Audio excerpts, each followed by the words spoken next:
안녕하세요. 남포교회 교회 여러분. 남포성경학교 코로나 시대의 신앙서적 읽기 3강을 시작하겠습니다.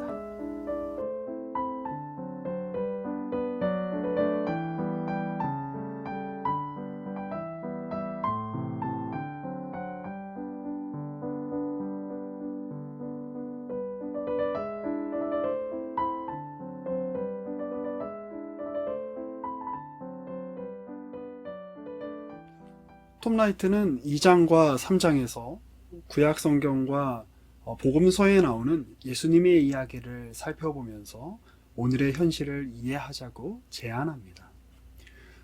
구약성경에는 고난에 관한 이야기가 굉장히 많이 나옵니다. 그 중에서 국가적이고 민족적인 고난인 바벨론 유수 사건에 대해서 이제 구약성경은 다루고 있죠.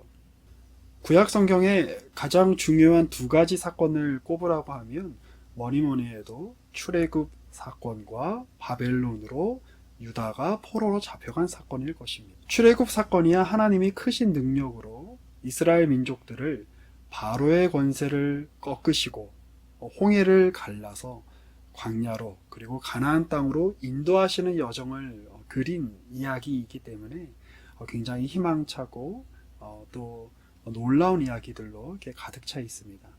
물론 그 안에 이스라엘의 불순종과 또 하나님의 인내하심과 이런 주제들이 여전히 다루어지고 있습니다만 우리가 잠시 후에 살펴볼 유다 백성의 바벨론 포로 생활에 비하면 굉장히 희망찬 어조로 그려지고 있다고 할 수 있을 것입니다.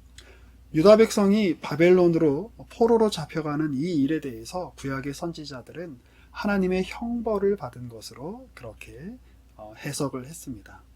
신명기서나 레위기서에 이렇게 나오듯이 너희가 내 말을 듣지 않으면 내가 계속해서 너희들에게 권유하고 충고할 것인데 그래도 말을 듣지 않으면 전염병이나 기근이나 외세의 침략 이런 것들이 너희에게 닥치게 될 것이고 그래도 말을 듣지 않으면 너희가 외국에 이방 나라의 포로로 잡혀갈 것이다. 이미 모세오경을 통해서 예언되어 있습니다.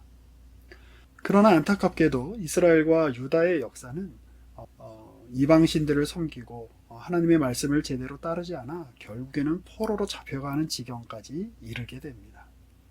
그러한 맥락에서 구약 성경은 아주 분명한 사항을 이야기하고 있는 것처럼 보입니다. 하나님께 순종하면 복을 받는다. 하나님께 불순종하면 벌을 받는다 라고 하는 것이죠. 그러나 구약 성경을 기록한 선지자들의 글과 또 욥기와 시편, 구약 성경 전체를 살펴보면 문제가 그렇게 간단치만은 않다는 것을 우리는 알게 됩니다. 톰 라이트가 바로 2장에서 그 부분을 지적하고 있습니다. 인간사에서 벌어지는 주님의 백성들에게 벌어지는 모든 고난이 단지 인과응보의 법칙에 따른 것이었냐? 우리가 무언가를 잘못했기 때문에 우리가 어떤 실수를 했기 때문에 우리가 하나님의 마음에 들지 않게 어떤 행동을 했기 때문에 하나님이 이런 우리가 감당하지 못할 벌을 주시는 거냐? 혹시 그렇게 이야기하는 사람들이 있다면 욥기를 읽어보라 라고 그렇게 톰 라이트는 지적을 하죠.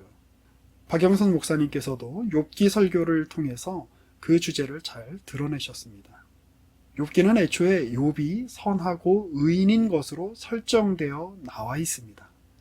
새 친구들은 좋은 의도로 욥에게 다가와 이런저런 충고를 합니다만 그들의 이야기는 욥에게 해당되거나 적용되지 않습니다. 욥이라고 하는 인물은 그런 재앙을 겪을 만한 원인 없이 그 일을 겪는 사람의 대명사라고 할 수 있을 것입니다. 사실 욥기를 가만히 보면 욥 주변에 와서 욥에게 이런저런 바른 말을 하는 친구들이 욥보다 훨씬 더 많이 틀렸다라고 하는 것을 우리는 잘 알게 됩니다. 박영선 목사님께서도 욥기 설교를 통해서 우리가 욥기를 읽을 때 기존에 우리가 알고 있던 질서, 기존에 우리가 편협하게 사로잡혀 있었던 어떤 세계관 이런 것들을 하나님이 깨뜨리시고 보다 넓고 광대하며 위대한 하나님의 세계로 우리를 부르시고 내미는 과정이 욥기에 기록되어 있다라고 말씀하셨죠. 톰 라이트도 그와 비슷한 이야기를 합니다. 33쪽에 보시면 위에서 두 번째 줄입니다. 욥기는 우리의 태평스러운 신앙생활이라는 세 장을 흔든다. 굉장히 적확한 표현이라고 할 수 있을 것입니다. 우리가 태평스럽게 기존에 원래 있던 자리에 머물러 있는 그 상태를 하나님은 원하시지 않는다. 그것을 깨고 더 나아가기를 원하신다. 이런 차원에서 욥기가 기록되어 있다라고 하는 것이죠. 두 번째 단락에는 또 더 의미심장한 말을 합니다. 욥기에는 해결책이 없다.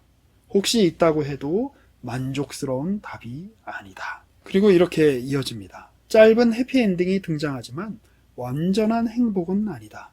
욥은 잃어버린 자녀를 대신할 아들, 딸을 얻는다. 그렇다고 해서 괜찮아지는가? 하나님이 욥에게 그분의 능력과 힘을 보여주시고 욥은 자신이 그분의 경쟁 상대가 될 수 없음을 깨닫는다. 그렇다고 해서 괜찮아지는가? 그렇다면 스토아주의가 된다라고 이야기합니다.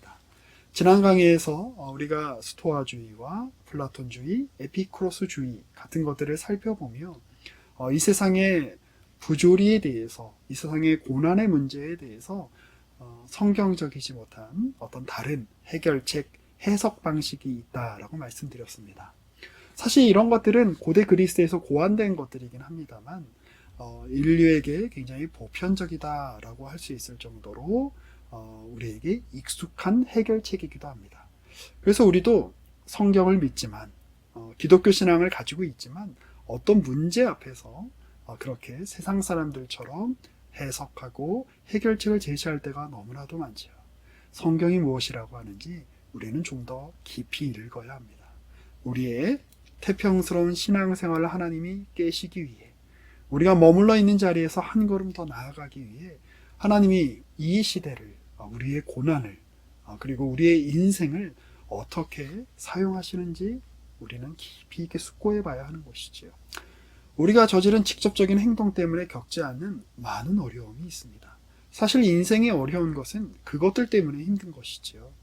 내가 누군가의 아들로 태어났다는 사실, 내가 누군가의 딸로 태어났다는 사실, 내가 의도하거나 혹은 내가 조작하거나 내가 어떤 조건을 지우지 않았는데 나에게서 태어난 내 자식들 혹은 나와 함께 하게 된 친지들, 친구들, 교우들, 우리가 겪는 어려움은 사실은 그러한 관계들 속에서 발생하는 것들입니다. 누군가의 잘못이 아닌 경우가 많은 것이죠. 그래서 1장에 이어 2장 초반부에 톰 라이트가 그런 이야기를 합니다. 이런 사태가 벌어졌을 때 누군가를 탓하는 게 별로 도움이 되지 않는다는 것입니다.